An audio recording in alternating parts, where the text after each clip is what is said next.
30 రోజులలో తెలంగాణ ప్రజలు అందరూ కూడా పూర్తి స్థాయిలో కూడా స్వేచ్ఛావాయులు పీల్చుకున్నారా? కాంగ్రెస్ మార్పు పేరుతో కాంగ్రెస్ ఇచ్చిన మాట మార్పుతో తెలంగాణలో ఏం జరిగింది? ఈ అంశాలన్నింటినీ కూడా మనం ఈరోజు చర్చించబోతున్నాం. ప్రధానంగా కూడా చూడండి, వైఆర్ టీవీ తెలుగు న్యూస్ ఛానల్ని ఇప్పటివరకు ఎవరైనా సబ్స్క్రైబ్ చేయకపోతే సబ్స్క్రైబ్ చేయండి. పూర్తి స్థాయిలో తెలంగాణ రాష్ట్ర రాజకీయాలలో అత్యంత విలువైన సమాచారాన్ని మీకు అందజేసే ప్రయత్నం వైఆర్ టీవీ చేస్తుంది. కాబట్టి ఖచ్చితంగా గుర్తుపెట్టుకోండి మిత్రులారా, మీరు వైఆర్ టీవీని పూర్తి స్థాయిలో సబ్స్క్రైబ్ చేయండి. దాంతోపాటు 9908572666 అనే నెంబర్కి గూగుల్ పే కానీ ఫోన్ పే కానీ చేసి సహకారం అందించండి. పూర్తిగా YR TV Telugu news channel మీకు ఎప్పుడు అండగా ఉంటుంది. మా ప్రయాణం ప్రజల సంక్షేమం వైపే అంటూ కూడా మేము ప్రధానంగా కూడా ఇక్కడ ఒక ట్యాగ్ లైన్ కూడా పెట్టడం జరిగింది. ప్రజల క్షేమం వైపే మా ప్రయాణం అంటూ కూడా కొనసాగిస్తుంది. సో పూర్తి స్థాయిలో కాంగ్రెస్ పార్టీ 30 రోజులలో జరిగిన అంశాలకు సంబంధించి నిన్నటి రోజున పోస్ట్ మార్టం చేసేసాం.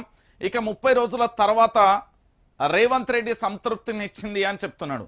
అసలు ఏం జరుగుతున్నదో తెలంగాణలో నేను చాలా క్లారిటీగా వివరించే ప్రయత్నం మీకు చేయబోతున్నాను. రైట్, ఒకసారి చూడండి తెలంగాణ ప్రజలారా, వాస్తవ కోణాలను మాత్రమే మీ ముందుంచే ప్రయత్నం అయితే చేయబోతున్నాను. కాంగ్రెస్ మీ అందరికీ తెలిసిన విషయమే. మరి కాంగ్రెస్ చెప్పిన అంశం ఈడ చేస్తున్న అంశం ఏందో ఒక్కసారి చూడరు. పేదోడి గూడు కూల్చేస్తున్న కాంగ్రెసోడు పొంగులేటి అనుచరుల వీరంగం. ఓ కుటుంబంపై కక్ష పెట్టి వేధింపులు. ఊళ్ళో ఉండొద్దంటూ హుకుం, వెళ్ళిపో లేదా అంటూ ఇల్లును కూల్చేస్తున్న వైనం. 10 లక్షల మేర ఆస్తి నష్టం అంటూ కూడా చెప్పిన పరిస్థితి. ఇప్పుడు చెప్పండి తెలంగాణ ప్రజలారా, మార్పు మొదలైంది. కాంగ్రెసోడు ఇక్కడ ఏం చేసిండు? తెలంగాణలో మార్పు అని రేవంత్ రెడ్డి చెప్తున్న మాటలేంది? మంత్రి పొంగులేటి అనుచరులకు సంబంధించి చేస్తున్న వీరంగం ఏది? దాడులు చేస్తూ తెలంగాణను అవహేళన చేస్తూ తెలంగాణ ప్రాంత ప్రజలందరినీ కూడా భయభ్రాంతులకు గురి చేస్తూ ఆ ఊళ్ళో నుండి వెళ్ళిపోవాలంటే హుకుం జారీ చేస్తారంటే వీళ్ళు హుకుం జారీ చేస్తారంట. 10 లక్షల మేర ఆస్తి నష్టం కూడా జరిగింది. మరి దీని మీద పోలీసు వాళ్ళు ఎంత మేరకు ఎఫ్ఐఆర్లు నమోదు చేసిళ్ళు, ఏ మేరకు జరిగింది అనేది కూడా చూడాలి కదా. ఒక్కసారి మీరే చూడరు. పేదోడు గూడు కూల్చేసిన కాంగ్రెసోడు పొంగులేటి అనుచరుల వీరంగా ఓ కుటుంబంపై కక్ష కట్టి వేధింపులు. ఊళ్ళో ఉండొద్దంటూ హుకుం, వెళ్ళిపోలేదంటూ ఇల్లు కూల్చేసిన 10 లక్షల మేర ఆస్తి నష్టం. ఓ మనిషి బతకనికి కూడు గూడు గుడ్డ ఉంటే చాలు అంటారు. తినడానికి తిండి, ఉండడానికి ఇల్లు, కట్టుకోవడానికి ఓ బట్ట ఉంటే బ్రతకొచ్చని పెద్దల సామెత. ఈ నినాదాన్ని అప్పట్లో ఇందిరాగాంధీ వినిపించారు. ప్రతి పేదోడికి కూడు గూడు గుడ్డ అందించాలని లక్ష్యంగా పనిచేశారు. కానీ రాష్ట్రంలో కాంగ్రెస్ వాళ్ళు దీనికి విరుద్ధంగా మారుతున్నారు. రాష్ట్రంలో ఇందిరమ్మ రాజ్యం తీసుకొస్తామని చెప్పి ఇప్పుడు ఆమె నినాదానికి తూట్లు పడుస్తున్నారు. కూడు గూడు గుడ్డ అందించాలని ఇందిరాగాంధీ నినాదం ఎత్తుకుంటే ఇప్పుడు కాంగ్రెస్ నేతలు ఓ దోపిడికి కూడు గూడు గుడ్డ లేకుండా చేశారు. ఖమ్మం జిల్లా కొనిజర్ల మండలం బట్లగూడెంలో ఓ కుటుంబం 10 ఏళ్లకు పైగా అక్కడే స్థిరపడి జీవిస్తున్నారు. ఓ ఖాళీ స్థలంలో కొన్ని సంవత్సరాల క్రితం గుడిసె వేసుకుని బ్రతుకుతున్నారు. అయితే ఈ మధ్యకాలంలో ఆ కుటుంబంపై పగవెంచుకున్నారు అక్కడి కొంతమంది కాంగ్రెస్ నాయకులు. ఈ కుటుంబాన్ని ఊర్లో నుంచి తరిమివేయాలని ఎన్నో కుట్రలు చేశారు. దీన్ని ప్రతిఘటించిన ఆ కుటుంబంపై కన్నెర్ర చేశారు. ఓ విగ్రహం పెట్టాలనే సాకుతో వాళ్ళు నిర్మించుకున్న ఇల్లు పీకేశారు. ఇంటి పక్కన ఖాళీ జాగా ఉన్నా అక్కడ కాదని ఆ ఇల్లునే కూల్చేశారు. ఓ పేదోడు కుటుంబాన్ని నడి రోడ్డు మీద పడేశారు. ఇల్లు కూల్చక ముందే పోలీసులను ఆశ్రయించారు బాధ్యతలు. అయితే కాంగ్రెస్ లీడర్లను పిలిచిన పోలీసులు పలుమార్లు హెచ్చరించారు. ఆ భూమి ఎవరిదో తేలే వరకు వారి జోలికి వెళ్ళొద్దని, విగ్రహం పెట్టాలంటే ముందు పర్మిషన్ తీసుకోవాలని చెప్పారు. అయినా లెక్క చేయలేదు. తమపై కంప్లైంట్ ఇస్తావా అంటూ మరింత రెచ్చిపోయారు.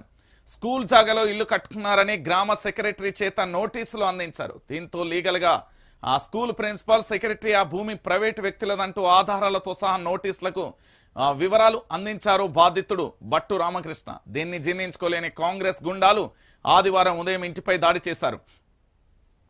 ఇంట్లో వస్తువులు ఉండగానే ఇల్లు పీకేశారు. వీరి ఆగడాలతో దాదాపు 10 లక్షల మేర ఆస్తి నష్టం జరిగింది. ఎస్సీ ఎస్టీ కేసు పెడతామని బెదిరింపులు.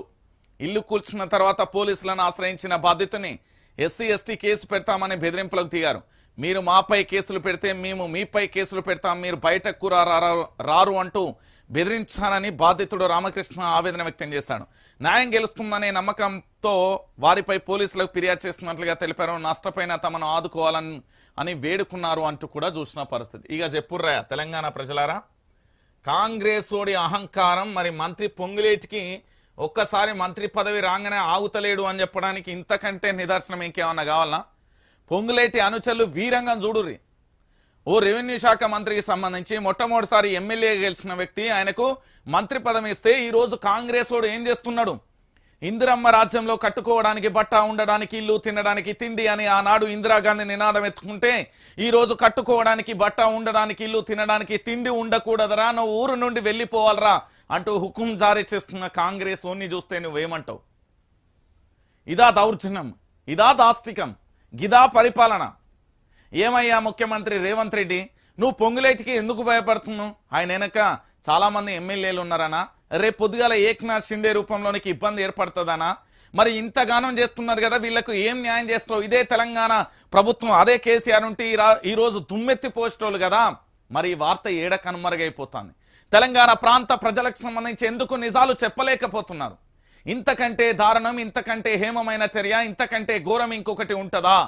ఓ కట్టుకున్న ఇంటికి సంబంధించి కూల్చేయడానికి ఎవరు రైట్స్ ఇచ్చిల్లు వీళ్ళకు?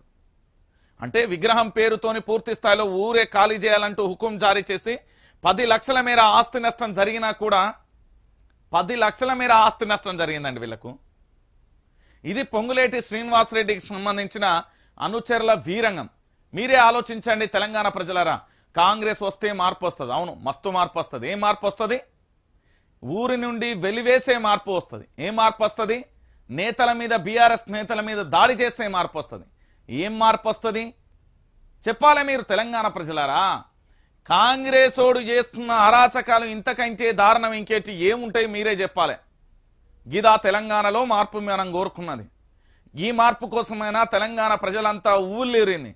ఈ మార్పు కోసమైనా తెలంగాణ జాతంతా మనమంతా మార్పు మార్పు అంటూ ఓటేస్తుంది. ఇప్పుడు చెప్పండి, ఏమనంటే మీ మీద ఎస్సీ ఎస్టీ అట్రాసిటీ కేసు పెడతాం, మీరు మా మీద కేసు పెడితే నేను కూడా మీ మీద కేసు పెడతా అంటూ కాంగ్రెస్ నాయకులు, కాంగ్రెస్ వాళ్ళను బెదిరింపులకు గురి చేస్తున్నాడట. గిందుకోసం ఆ మార్పు అని మీరు కోరుకున్నది. అంటే ఈరోజు ఏం వస్తున్నది? మళ్ళొక్కసారి రౌడీ రాజ్యాన్ని పెంచి పోషించడం అనేది కనబడతలేదా తెలంగాణలో? ఇక చూడరు, 10 లక్షల మేర ఆస్తి నష్టం జరిగింది. మరి పొంగులేటి అక్కడికి వచ్చి ఏమన్నా 20 లక్షలు ఇచ్చి వాళ్ళకి ఏమన్నా ఇల్లు కట్టిస్తాడా? వాళ్ళకి ఏమన్నా భరోసా ఇస్తాడా?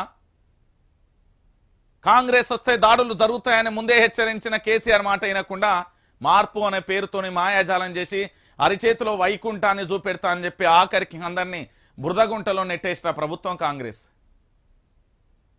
ఇంతకంటే దారుణమైన చర్య ఇంకేమైనా ఉంటుందా తెలంగాణ ప్రజలారా? మీరే చెప్పురు. మనం కోరుకున్నది గిదా, మనం అనుకున్నది గిదా. మరి దీని మీద మంత్రి మీద చర్యలు తీసుకుంటారా? కాంగ్రెస్ నేతల మీద అందరినీ కూడా అరెస్ట్ చేసి రిమాండ్కు పంపిస్తారా? లేకపోతే సీఎం దీంట్లో ఏమన్నా జోక్యం చేసుకుంటాడా? మా ప్రభుత్వం వల్ల జరిగిన తప్పంటూ క్షమించమంటారా? ఆ కుటుంబానికి ఈ ప్రభుత్వం ఏమైనా చేస్తుందా? ఏంది సంగతి? ఏమంటివి పొంగులేటి శ్రీనివాసరెడ్డి? నువ్వు చెప్పిన మాట ఏంది? ఈరోజు జరుగుతున్న విషయం ఏంది? ఒకసారి చెప్పు వీళ్లకు. ఎందుకు అంటే మరి నీ పార్టీకి సంబంధించిన నేతలు చేస్తున్న ఈ అరాచకాలను ఎన్ని రోజులు భరించమంటావో నువ్వే చెప్పు. పేదోడు గూడు కూల్చేసే కాంగ్రెస్ మనకు అవసరమా?